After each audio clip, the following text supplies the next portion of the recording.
इस वक्त की बड़ी खबर इस वक्त टीवी स्क्रीन पर प्रयागराज में पहुंची है संगम पहुंची है प्रियंका गांधी, जहां अरैली घाट पर प्रियंका गांधी पहुंच चुकी हैं। आज का उनका जो कार्यक्रम था स्नान ध्यान का, आज प्रियंका गांधी स्नान कर रही हैं मौनी अमावस्या पर। जिस तरीके से कल ही कहा जा रहा था कि शुभ मुहूर्त पर प्रियंका गांधी स्नान करेंगी और आज इसी के तहत प्रियंका गांधी का जो दौरा है वह प्रयागराज का अरैली घाट प्रियंका गांधी पहुंच चुकी हैं और इस वक्त स्नान ध्यान में प्रियंका गांधी जुटी हुई हैं।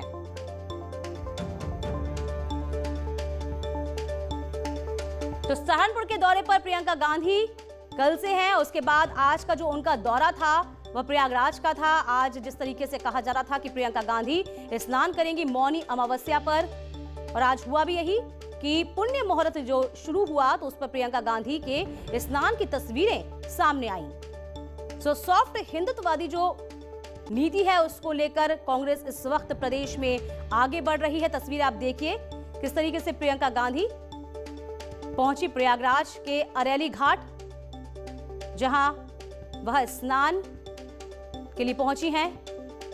और कल जिस तरीके से सब तस्वीरें सामने आई थी, उन्होंने मां शाकुंभरी देवी के दर्शन किए थे, हाथ में रुद्राक्ष की माला भी थी और इसको लेकर कई सवाल जो है वो भी खड़े हुए थे। क्या अब कांग्रेस सॉफ्ट हिंदुत्व की ओर आगे बढ़ रही है? क्योंकि चुनाव नजदीक है, ऐसे में नंबर 2 जो पार्टी है वो कौन होगा? क्योंकि सीधे सीधे कांग्रेस जो है सपा और बसपा को दरकिनार करना चाहती है और सीधे टक्कर लेने के लिए बीजेपी से कांग्रेस अब मैदान में उतरने की तैयारी कर रही है।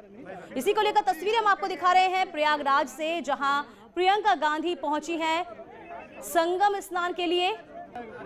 आज मौनी अमावस्या का शुभ दिन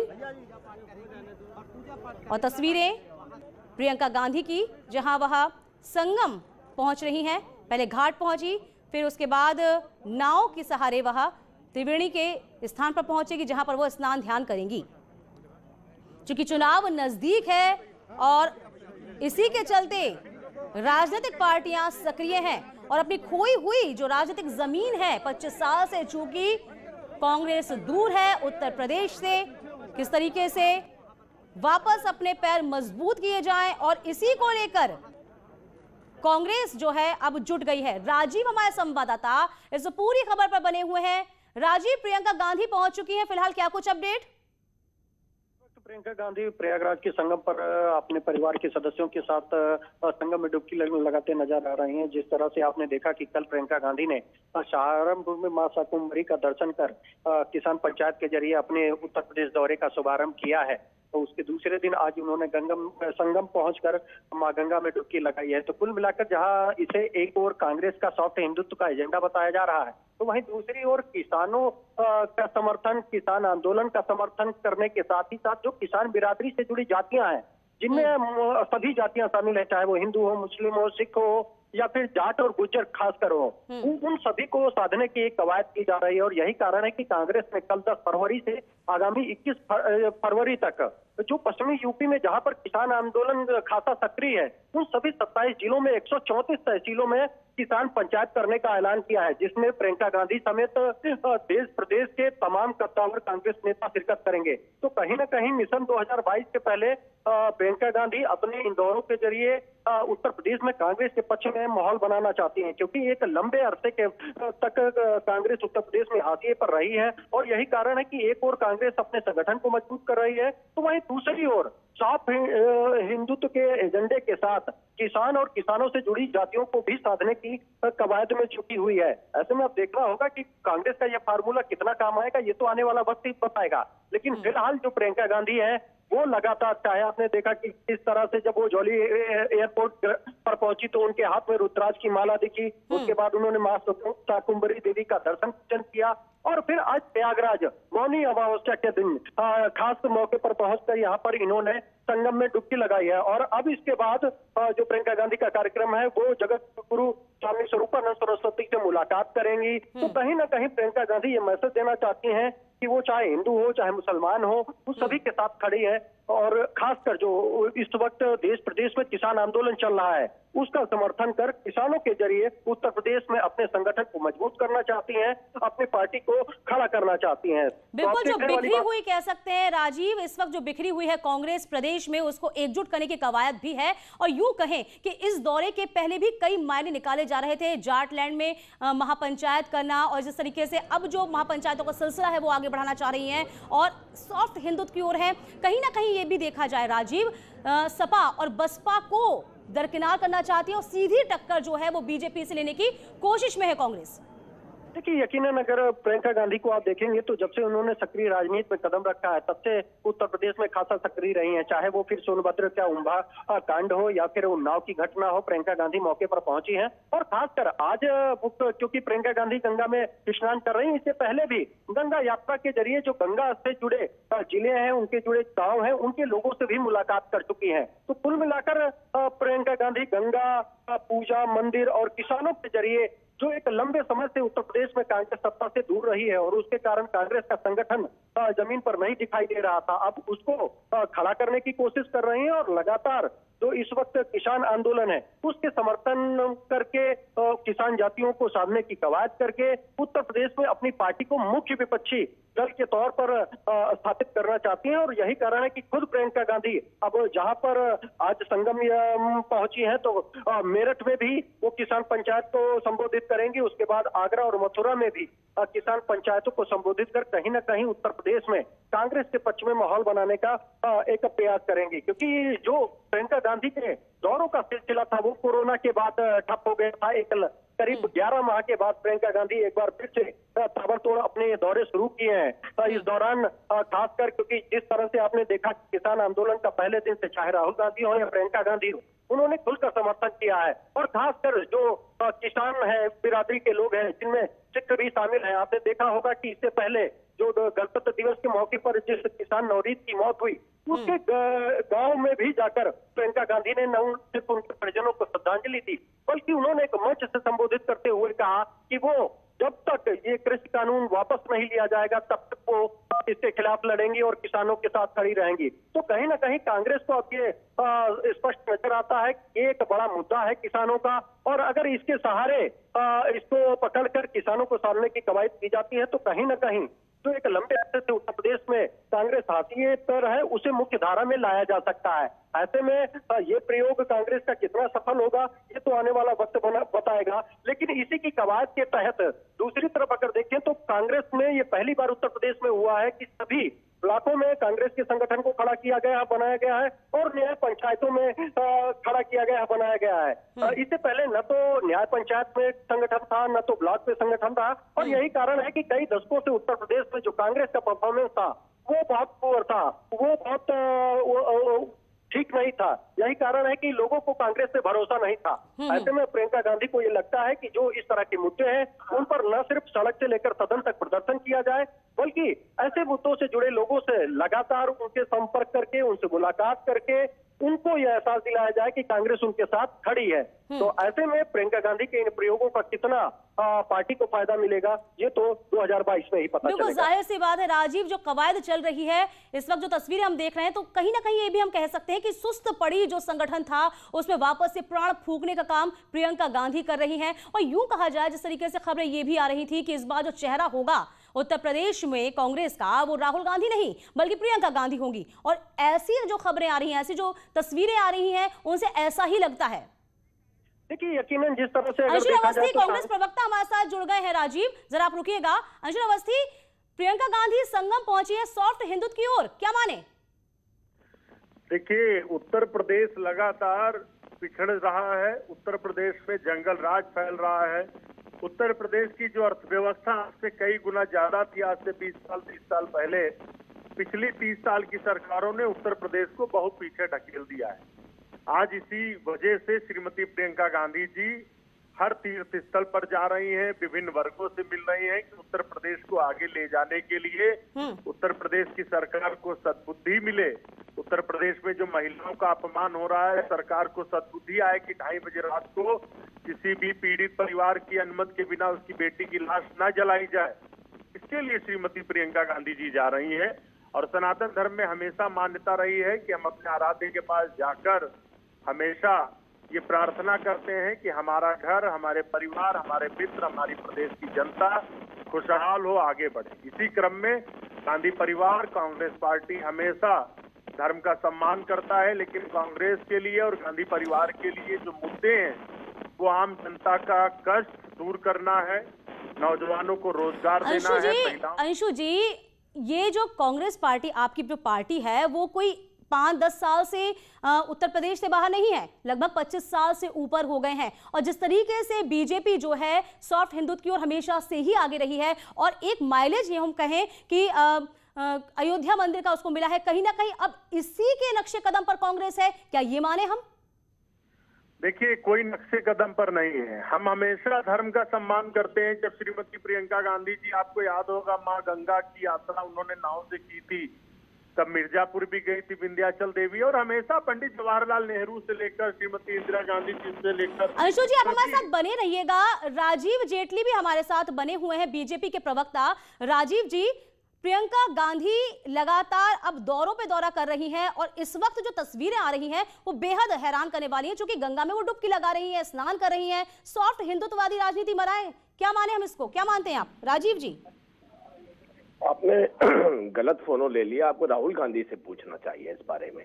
राहुल गांधी ज्यादा बेहतर बताएंगे कि उनकी जो डुबकी लगाने की वजहें हैं, उनके पीछे की मंशा क्या है। भारतीय जनता पार्टी को प्रियंका वाड्रा से कोई आपत्ति नहीं है, वो कहीं भी जा सकती हैं, कहीं जाना चाहती हैं, कहीं जा सकती हैं, किसी भी धार्मिक उस पर आस्था रखना चाहती हैं, वो रख सकती हैं। देखिए, प्रियंका वाड्रा जी चाहे वो क्रिश्चियनिटी को विश्वास करती हैं, चाहे इस्लाम को विश्वास करती हैं, चाहे वो हिंदू धर्म में भी राजनीतिक तौर पर अपनी वक्त वक्त पे अपनी प्रेजेंस देती रहती हैं, ये प्रियंका वाड्रा जी को निर्धारित करना है। लेकिन मुझे लगता है इनका आपस का जो मैटर है, राहुल गांधी जी और प्रियंका वाड्रा का, ये उन आपने एक दूसरे के लिए चुनौती बने हुए हैं। तो मुझे लगता है हमें टिप्पणी करने का नहीं, लेकिन मुख्य विपक्षी दल के नाते तो वो सीधे आना चाह रही है ना कि समाजवादी पार्टी बसपा को दरकिनार करें और हम आगे आए। अंशु जी हमारे साथ मौजूद हैं। अंशु जी, सुन पा रहे हैं आप राजीव जी की बात को? चलिए, हमारा संपर्क उनसे नहीं हो पाया, लेकिन राजीव जी, क्या लगता है बीजेपी से प्रेरित हो रही है कांग्रेस? चलिए, फिलहाल हम संपर्क साधने की कोशिश कर रहे हैं, लेकिन दो तस्वीरें बहुत कुछ बोल रही हैं। ये तस्वीरें आप देखिए, जहां प्रियंका गांधी पुष्प वर्षा हुई संगम पहुंची हैं। ये कहा जा रहा है कि एहतियातन आप लोग पीछे हो जाइए, क्योंकि काम रोक दिया गया है। पूरा जो प्रोजेक्ट में अभी बचाव और रेस्क्यू ऑपरेशन चल रहा था वो रोक दिया गया है, क्योंकि यहाँ पर जितने भी अधिकारी थे सब पीछे की तरफ जा रहे हैं। सबसे अहम चीज़ है कि इन जवानों को भी सुरक्षित रखना है और रेस्क्यू ऑपरेशन भी करना है। लेकिन यहाँ पर सेना के जवान हैं और साथ ही SDRF है, सभी लोग क्योंकि यहाँ पर काम जो कर रहे थे वो यहाँ पर थे, और सभी को यहाँ पर से दूर रखा गया ताकि पानी के इस बहाव की तरफ कोई ना जाए। सबसे अहम चीज़ है इस रेस्क्यू ऑपरेशन को करना। लेकिन अब आप देख सकते हैं पीछे आपको कुछ भी दिखाई नहीं देगा। ये वो जगह है जो तपोवन के NTPC प्रोजेक्ट के हम जगह दिखा रहे हैं। आप सन्नाटा यहाँ पर पसर रहा है। क्यों? क्योंकि यहाँ पर पानी बढ़ने का जो यहाँ पर अलर्ट जारी हुआ था, यहाँ पर SDRF की टीमें थी, उनका कैंप लगा था, कंट्रोल रूम था, वो लगातार अपडेट हो रहे थे। और अभी खुद DGP महोदय से बात की हम लोगों ने, तो उनका भी यही कहना था कि कॉल को वेरीफाई किया जा रहा है कि कितना लेवल का पानी बढ़ा है, क्योंकि जो नदी है उसमें कभी भी पानी बढ़ सकता है। क्योंकि एक दिन पहले यहाँ पर बारिश हुई थी, बर्फ़ पड़ी है ऊपरी पहाड़ी इलाकों में, तो ग्लेशियर के जो लगातार इस तरह से यहाँ पर हलचल होती है, और इसको लेकर यहाँ पर एहतियातन इन लोगों को यहाँ पर रखा गया, दूरी पर रखा गया, ताकि किसी को कोई परेशानी ना हो। क्योंकि एक जो रविवार को 5 दिन पहले जो जलजला यहाँ पर लोगों ने देखा था, उससे हर कोई रूबरू हुआ था, और यही वजह है कि यहाँ पर सभी लोग इस वक्त दूरी पर रखे हुए हैं और अधिकारी जो है यहाँ पर लगातार नज़र बनाकर रखे हैं। क्योंकि अभी खुद DGP अशोक जी से हमने बात की थी, तो उन्होंने हमारे चैनल को यही बताया था कि अभी वो कॉल को वेरीफाई कर रहे हैं किस तरह की कॉल है। क्योंकि जो पीछे से रैणी गाँव यहाँ से लगभग 6 से 8 किलोमीटर की दूरी पर है, और वहीं से कॉल आई थी कि पानी बढ़ रहा है, जिससे नीचे इस स्तर पर, क्योंकि ये काफ़ी नीचे है नदी के, और ये हो सकता है कि यहाँ पर खतरा हो सकता था। जो टनल अभी खाली किया गया है उस टनल के अंदर ये जा सकते हैं। लेकिन अभी आप देख सकते हैं अब वहाँ पर पूरा सन्नाटा पसरा हुआ है। लगभग यहाँ से 80 मीटर दूरी पर वो टनल का मुहाना है, और वहाँ पर तक अब कोई नहीं, ना ही कोई क्रेन है, ना ही कोई वहाँ पर रेस्क्यू ऑपरेशन के जवान हैं। क्योंकि सभी लोग, चाहे वो सेना हो, पुलिस हो, SDRF हो, ITBP हो और NDRF है, सभी अधिकारियों को यहाँ पीछे रखा गया। आप देख सकते हैं ये सभी यहाँ पर इसलिए हैं क्योंकि एक बड़ा अलर्ट था, जिसके बाद यहाँ पर DM थी यहाँ पर स्वाति, उन्होंने हमें बताया था कि एक अलर्ट है, उसको चेक किया जा रहा है कि कितने लेवल का पानी है। और इसी वजह से अभी लेवल जब तक पता नहीं चल पाता तब तक सभी को एहतियातन ऊपर रखा गया है, ऊपर बुलाया गया है, जो ऊंचाई है उसकी तरफ भागने के लिए कहा गया है। और यही वजह है कि रोकेंगे आपको। स्वाति भदौरिया जो कि चमोली की डीएम है, वो इस वक्त हमारे साथ जुड़ गई हैं। स्वाति जी, ये किस तरीके का अलर्ट है इस वक्त तपोवन में?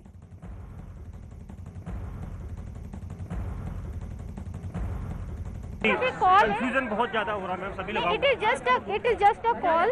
तो अभी हम लोग कॉल के अनुसार ही वो कर रहे हैं। ये अभी थोड़ा इधर कर लिया सब। क्या कॉल आई है मैम? लोग कह रहे हैं कि पानी बढ़ा है, लेकिन we have not yet authenticated. तो आप सभी लोगों को तो ऊपर बुला रहे हैं, तो हाँ, तो बुला रहे हैं क्योंकि precaution is better than cure, so we are just taking precaution. ठीक है दीपक, ये चमोली की डीएम कह रहे हैं कि प्रिकॉशन। तो तस्वीर हम आपको दिखाएं तपोवन से। दीपांकर भट्ट हमारे संवाददाता उस बने हुए हैं। दीपांकर, क्यों रोका गया है, पूरी जानकारी आपसे चाहेंगे, क्योंकि जिस तरीके से पानी बढ़ने की खबरें आ रही थी, क्या है इस वक्त पूरा मामला, विस्तार में बताइए दीपांकर। बिल्कुल ठीक 1:30 बजे यहाँ पर प्रेस कॉन्फ्रेंस शुरू हुई थी। कमिश्नर और एनटीपीसी और सभी अधिकारियों की अचानक से खबर आई कि यहाँ पर पानी बढ़ा है और उसके बाद यहाँ पर अफरा तफरी का माहौल रहा। मेरे साथ कुछ लोकल से जिनको अभी अभी फोन आया। आपको कोई फोन आया गांव से? क्या फोन आया? बड़ा है लेकिन नॉर्मल बड़ा है, नुकसान लायक नहीं। कहाँ पे, किस जगह? रेणी साइड में। रेणी साइड में। अभी वो पानी यहाँ तक नहीं पहुँचा है? नॉर्मल है, ज्यादा घबराने की जरूरत नहीं है। और आप देख सकते हैं कि इस समय यहाँ पर पूरा रेस्क्यू ऑपरेशन रोक दिया गया। मैं अपने कैमरामैन से अगर कहूँ तो ये जो लगभग यहाँ से 100 मीटर के आसपास के बाद टनल है, तो सबको वहां से हटा लिया गया। आईटीबीपी सभी को, सारे कैंप्स खाली करवा लिए गए, पूरा जीरो जोन कर दिया गया कि कहीं पर भी कोई खतरा मोल नहीं लिया जा सकता। और अगर नदी की तस्वीर कहूं तो नदी की अगर तस्वीर यहां पर मेरे कैमरामैन दिखा पाए तो धीरे धीरे इसमें जलस्तर का बढ़ावा हुआ है। इतना पानी नहीं था, लेकिन अचानक से यहां जो अफरा तफरी मची और पूरे ऑपरेशन को फिलहाल होल्ड पर डाल दिया गया है, जब तक कि यह पता नहीं चल जाता कि पानी यहां तक कब पहुंचेगा।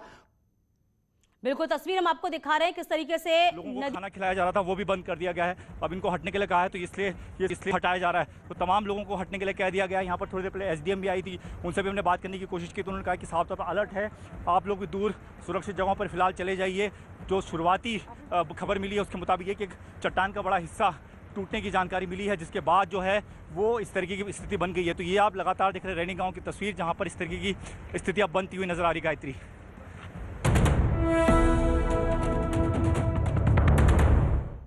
तो फिलहाल तस्वीर हम आपको दिखा रहे हैं, तपोवन की तस्वीर देखिए कि नदी का पानी बढ़ा और उसी के चलते ऑपरेशन को रोक दिया गया है। और आपको बता दें, इससे थोड़ी देर पहले स्ट्रेटजी बनी थी किस तरीके से कि वहां जो फंसे हुए लोग हैं उनको निकाला जाना है, लेकिन जिस तरीके से खबर ये आई कि नदी का जो जलस्तर है वो अचानक से बढ़ा है और उसी के चलते इस पूरे ऑपरेशन को जस का तस रोक दिया गया है। तो ऋषि गंगा नदी में अचानक से पानी बढ़ा, तो आज 5वां दिन है और लगातार एनटीपीसी की जो टनल में फंसे थे लोग, उनको बचाने की कोशिशें बदस्तूर जारी थी। दीपांकर हमारे संवाददाता लगातार इस पूरी खबर पर नजर बनाए हुए हैं। दीपांकर, फिलहाल आपसे अपडेट लेंगे। दीपांकर, बिल्कुल, अभी का अपडेट यही है कि पूरे ऑपरेशन को यहां पर रोका गया है, सभी को ऊपर भेज दिया गया है। यहां से लगभग 500 से 700 मीटर ऊपर भेजा गया है, ताकि कहीं से भी अगर पानी तेजी के साथ बहकर आता है तो किसी को कोई दिक्कत ना हो। यहां पर आप देख सकते हैं कि सभी आईटीबीपी, आर्मी, सभी जवान यहां पर मौजूद हैं और सभी को वहां सायरन बजाया गया और सायरन के साथ हटा लिया गया। प्रेस कॉन्फ्रेंस में आखिरी सवाल पूछा जा रहा था, बस उस सवाल के पूछते पूछते ये खबर आई कि फोन आया है कि ऊपर रैनी गांव में पानी तेज हुआ है और वो पानी धीरे धीरे बहाव यहां तक आएगा, क्योंकि टनल के अब आज पानी 2-3 दिनों से यहां पर कम था, इसलिए टनल में जो ऑपरेशन चल रहा था सारी बड़ी मशीनें वहां से हटाई गई हैं। आसपास में जो खाने के कैंप थे वो हटाए गए हैं। आर्मी, आईटीबीपी, एसडीआरएफ के जो कैंप थे उनको हटा लिया गया है। इससे झूला पुल यहां पर बनाया जा रहा है। मैं अपने कैमरा पर्सन से कहूं तो झूला पुल में जो मजदूर यहां पर काम कर रहे थे, जो एम्प्लॉइज यहां पर काम कर रहे थे, उनको भी यहां से हटाया गया है। पूरे इलाके को फिलहाल अगले ऑर्डर तक जीरो जोन कर दिया गया है, जब तक इस बात की पुष्टि नहीं हो जाती कि वो पानी कहां से चला है, कितनी देर में यहां पर पहुंचेगा और कितना खतरा उससे हो सकता है। इसको देखते हुए एहतियात बरती गई है। लेकिन आप देख सकते हैं कि एक बड़ा ऑपरेशन, एक बार तो 35 लोग अंदर फंसे हुए, उनको बचाने की जिम्मेदारी और उसके बीच में इतना बड़ा इस तरह से खबर आना, ये अक्सर आपदाओं के बीच इस तरह जो बीच में अचानक दिक्कतें आती हैं, ऐसी स्थितियां आराकोट में भी हमने देखा था कि पूरा ऑपरेशन चल रहा था, हेलीकॉप्टर क्रैश हुआ था और ऐसे ही यहां पर भी अब जबकि ऑपरेशन लगातार चल रहा था और एनटीपीसी का यह कहना था कि हर ऑप्शन को तलाशा जा रहा है, इस बीच इस खबर ने यहां पर अफरा तफरी मचाई है। जी बिल्कुल दीपांकर, आपके आसपास की हमें कुछ तस्वीर दिखाइए, दर्शकों तक पहुंचाइए, इस वक्त वहां क्या कुछ चल रहा है? बिल्कुल आप देख सकते हैं यहाँ पर लगातार ये अलग अलग टीम्स बैठी हुई हैं और सभी लोगों को हटा लिया गया है और ये सारे जवान यहाँ पर पिछले 5 दिनों से मौजूद है, जिस दिन से यहाँ पर आपदा आई है। लेकिन अब यहाँ पर ना तो मशीन्स को नीचे रखा गया उस जोन में, ना वहाँ पर किसी इंसान को छोड़ा गया, सबको वहाँ से हटने को कहा गया और हर कोई वेट कर रहा है कि वो पानी अगर आता है तो किस लेवल का होगा। और अगर मैं दिखाऊं तो जो पिछली बार का जो पानी आया था, अगर मेरे कैमरामैन तस्वीर से दिखा पाए, और नदी के ऊपर ये जो चट्टान है, इस चट्टान में ये जो व्हाइट रो के साथ आपको एक पूरी पिक्चर दिखेगी। आप थोड़ा सा हटेंगे प्लीज, थोड़ा सा हटेंगे प्लीज, आप हटेंगे। ये सामने जो आपको लाइन दिख रही है, एक ये लाइन अगर आगे तक आप जाके देखेंगे तो इस लेवल पर उस दिन पानी आया लगभग, क्योंकि 20 मीटर नदी में मलबा है और 20 मीटर ऊपर वो नदी चलती हुई आई थी, यानी वो 40-45 मीटर का सैलाब था।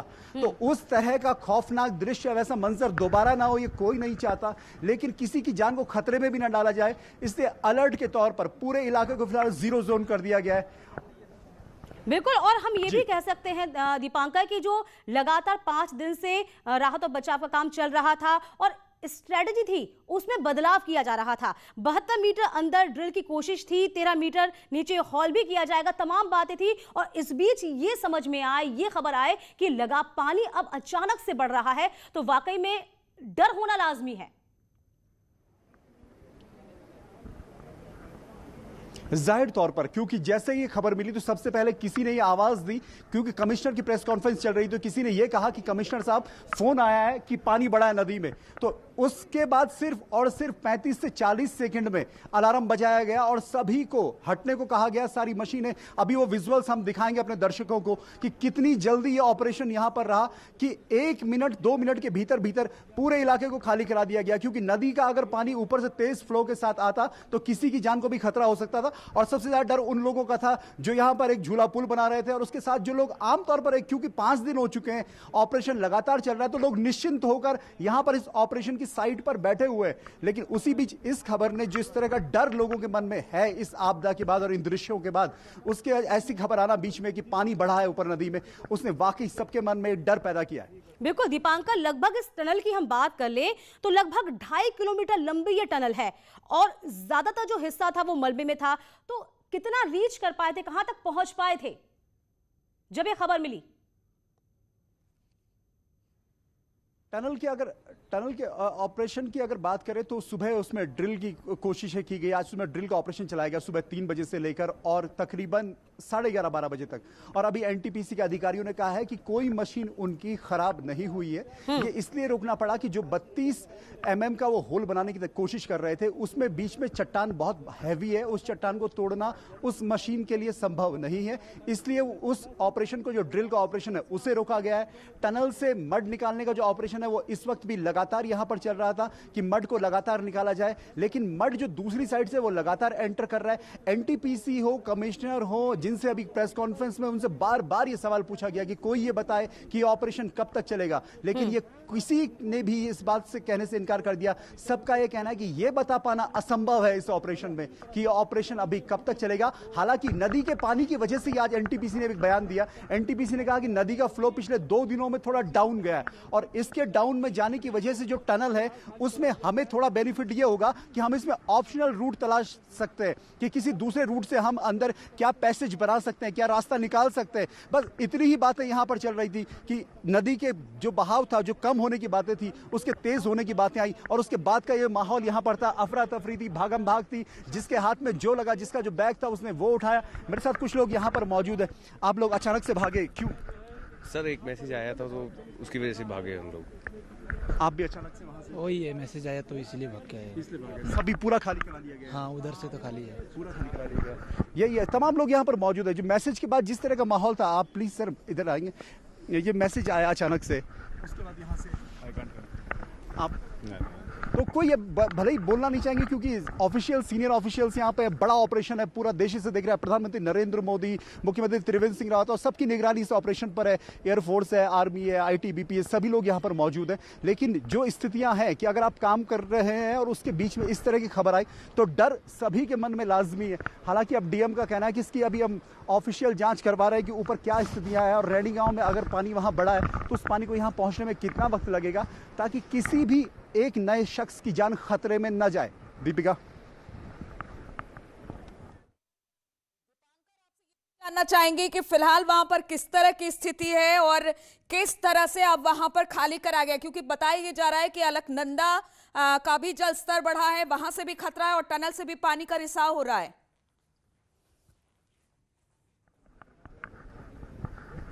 टनल से पानी का रिसाव जो धौली गंगा है, ऋषि गंगा बे के आसपास दो नदियां जुड़ती है, ऋषि गंगा और धौली गंगा। ऋषि गंगा और धौली गंगा के जुड़ने के बाद इस नदी को कहा जाता है धौली गंगा, और इसी धौली गंगा में ये पानी आया है। तो धौली गंगा में पानी आने के बाद आप अगर मेरे साथ आए, मेरे कैमरामैन थोड़ा आगे को बढ़े मेरे साथ, तो जहां पर मैं पहुंचूंगा ये आखिरी पॉइंट होगा, ये लास्ट पॉइंट है। इस पॉइंट पर जो ये अभी एसडीआरएफ के जवान है और यहां से आगे किसी को भी जाने से मना किया गया है। यहां से आगे जीरो जोन है, यहां से आगे न नीचे कोई मशीन है न कोई इंसान है, सिर्फ और सिर्फ वो खाली ब्लैंक कैंप है, जिस ब्लैंक कैंप पे अभी कोई नहीं है और सभी लोग अभी वहीं पर थे। नहीं भी तो कम से कम यहाँ पर 700 से 800 लोग अभी भी मौजूद है, जिसमें आईटीबीपी है, सेना है, एसडीआरएफ है, एनडीआरएफ है, इंडियन नेवी के जवान है, मीडिया भारी भरकम बड़ी संख्या में यहाँ पर मौजूद है। लेकिन फिलहाल सायरन बजाने पूरा इसको जीरो जोन किया गया है और अब डीएम पे डिपेंड करेगा कि डीएम जब ये कहेंगी कि ऊपर से जो पानी का क्या वो खबर थी, उस खबर में कितनी सच्चाई थी, क्या वो पानी अब नीचे को आएगा, कितना उसमें वक्त लगेगा, वो पानी कितना बड़ा खतरा हो सकता है, जब ये पूरी कॉल हो जाएगी उसके बाद फिर दोबारा इस ऑपरेशन को शुरू किया जाएगा। लेकिन फिलहाल के लिए पूरे ऑपरेशन को रोक दिया गया है और पूरे इस एरिया को यहां से आगे, जहां पर मैं खड़ा हूं, इससे आगे इसे पूरी तरीके से जीरो जोन बना दिया गया है फिलहाल के लिए। दीपिका, दीपांकर, जिन दर्शकों ने इस वक्त हमारे टीवी चैनल को खोला है, जिस तरह से तपोवन में इस वक्त स्थिति बनी है, खबर ये आई कि पानी का जलस्तर लगातार बढ़ रहा है, तो इस वक्त फिलहाल क्या सिचुएशन है, वहां पर किस लिए काम रोका गया है, क्या एक्चुअल खबर छनकर बाहर आ रही है?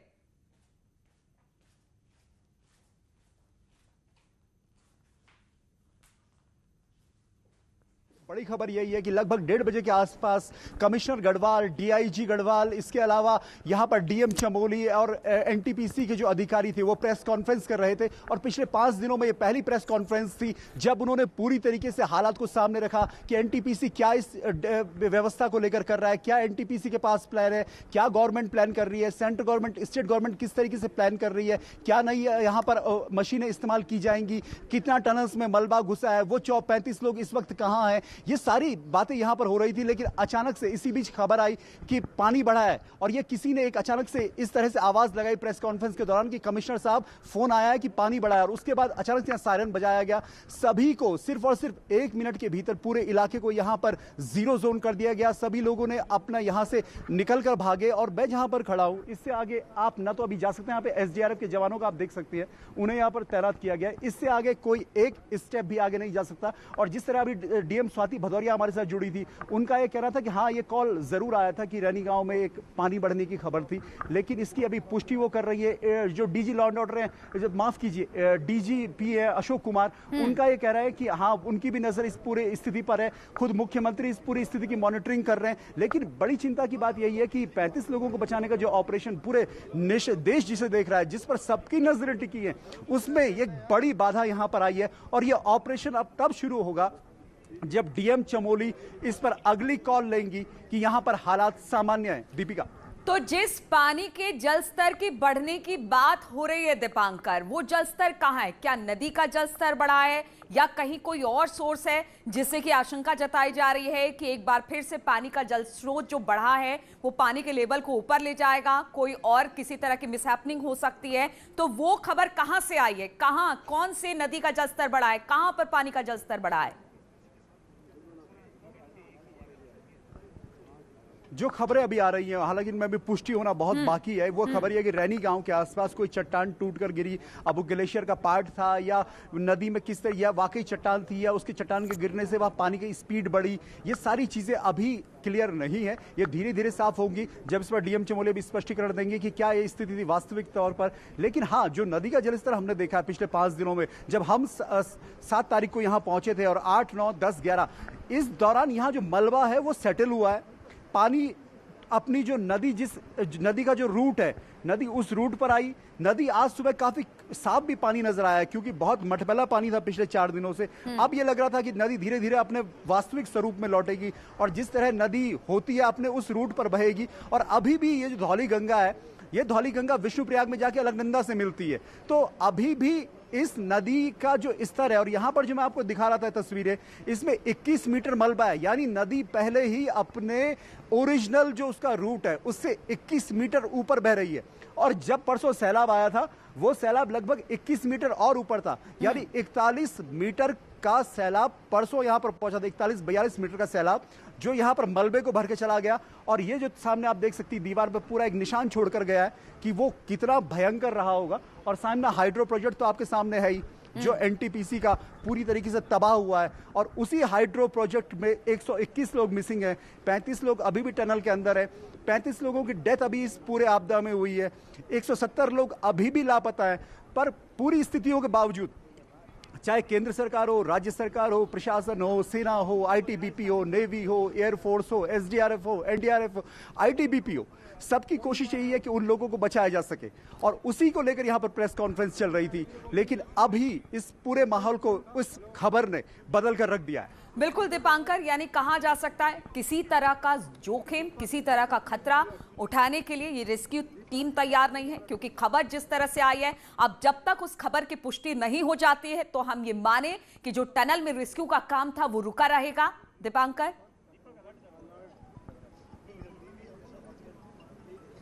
बिल्कुल, अगले आदेश तक, जब तक कि यह ना कह दिया जाए कि हाँ, अगर वो पानी था तो वो आ चुका है या गुजर चुका है, वो पानी था तो कितना था, वो पानी कहां से था, वो खबर कहां से आई, किसने वो कॉल की, एक्चुअल में वो स्टेशन कौन सा था जहां पर से ये पानी चला, ये सारी चीजें अभी सिर्फ और सिर्फ खबर है।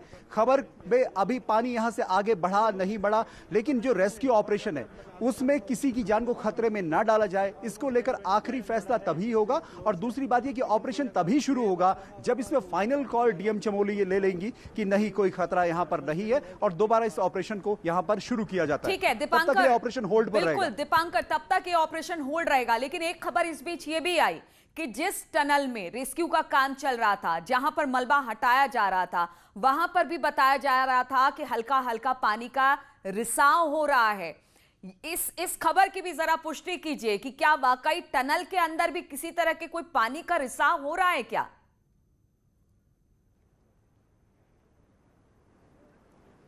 नहीं, आपदा जिस दिन 7 तारीख को आई थी, जब भी कोई हाइड्रो पावर प्रोजेक्ट बनता है, कोई भी डैम बनता है, उसमें टनल बनना एक सामान्य बात है। टनल उसकी प्रोसेस का हिस्सा है। टनल में भी अलग अलग टनल्स होती है, किसी टनल से आपका पानी गुजरता है, किसी टनल से आपका सिल्ट गुजरता है, कोई टनल्स गाड़ियों के लिए वैकेंट छोड़ी जाती है ताकि आप गाड़ी लेके जा पाए, पूरे अंदर से मुआयना कर पाए कि क्या स्थितियां है, उस पर नजर रखी जाए। तो टनल्स की अलग अलग सिचुएशन है। जो बात आप कर रही है कि टनल में कहीं से पानी एंटर हो रहा है, वो स्थिति ये है एक्चुअल में कि ये जो आप हाइड्रो पावर प्रोजेक्ट देख रही हैं, ये तपोवन का, इसमें ये जो पहाड़ी वाला साइड आपको दिख रहा है, जिधर से मलबा आया, उधर से टनल का मेन रूट है, यानी मेन जो बड़ा मुंह है वो उस साइड को है। वहां से मलबा लगातार एंटर हो रहा है और मलबे के साथ पानी है, यानी वहां ही से पानी को अंदर जाना था, तो वहां से इस समय मलबा अंदर जा रहा है, मलबे के साथ पानी भी है। और वही पानी अंदर जाके जिस साइड से अभी ऑपरेशन चल रहा है, उस साइड से उस मलबे को धक्का दे रहा है, जिसे कह सकते हैं साधारण भाषा में, वो उसे पुश कर रहा है। तो होता क्या है कि आप एक बार मलबा निकालने जाते हैं, फिर पीछे से मलबा आता है, आप मलबा निकालने जाते हैं, फिर पीछे से मलबा आता है। तो नदी को रोक पाना तो संभव यहां पर नहीं है एनटीपीसी के लिए या किसी के लिए भी कि नदी को रोका जाए। जब नदी का टर्न ही बदला जाएगा तभी अंदर पानी जाना बंद होगा, लेकिन नदी का टर्न इस 21 मीटर के मलबे में चेंज कर पाना असंभव है।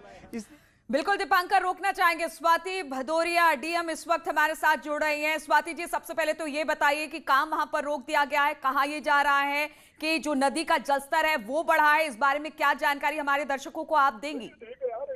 इसलिए बस सूचना आई थी, फोन से कुछ अपस्ट्रीम के गांवों थे और ऐसी सूचना आई थी, मतलब ये चीज है फैक्ट, लेकिन वो कितनी ऊंची है, कितना क्या है, ऐसा कोई भी ऑथेंटिक सूचना नहीं है। इसलिए हम लोगों ने और अब भी हम लोग वहीं पे मौके पे ही थे भी, तो कोई ऐसी कोई खास जल स्तर बढ़ा नहीं है। तो फिलहाल हम लोगों ने 15 मिनट्स के लिए कहा है, इधर ऑब्जर्व कर लेते हैं and then we again get back to. तो कौन सी नदी है जिसका जलस्तर बढ़ रहा है? कौन सी नदी है जो कि जहां पर रेस्क्यू का काम चल रहा है वहां पर एग्जैक्ट वो कौन सा पॉइंट है जहां पे लग रहा है कि जलस्तर बढ़ रहा है और उससे खतरा बना हुआ है? स्वाति जी,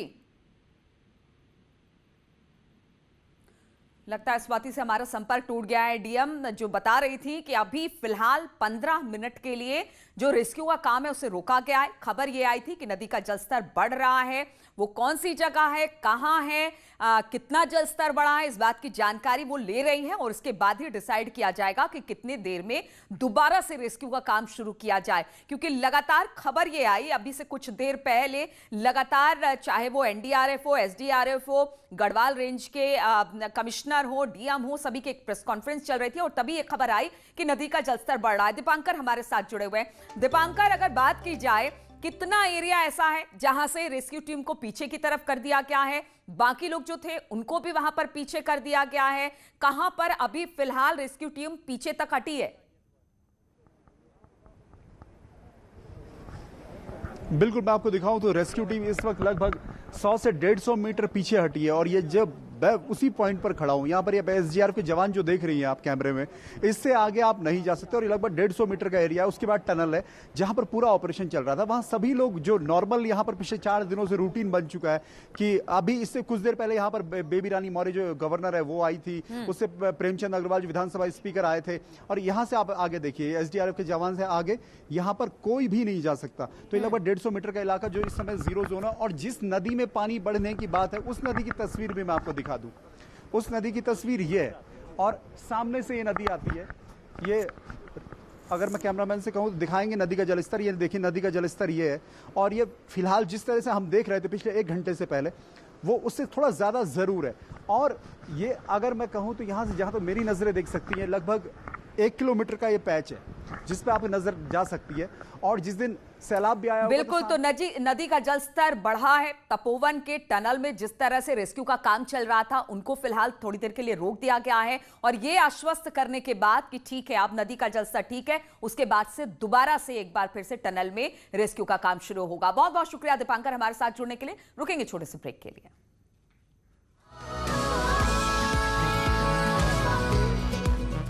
देखिए, ऐसी ही प्रतिभाएं वैज्ञानिक बनती हैं, शोध करने वाली बनती हैं और ये गॉड गिफ्ट है जिसको ईश्वर की कृपा कहा जा सकता है। और मेरी शुभकामना है कि उस बच्चे के लिए अच्छा रास्ता मिले, देश के लिए अब्दुल कलाम की तरह एक वैज्ञानिक अच्छे सिद्ध हों और राष्ट्रपति पद में रहे, अच्छे उन्होंने अपना कार्यकाल दिखाया। तो ऐसी बहुत सारी प्रतिभाएं हैं।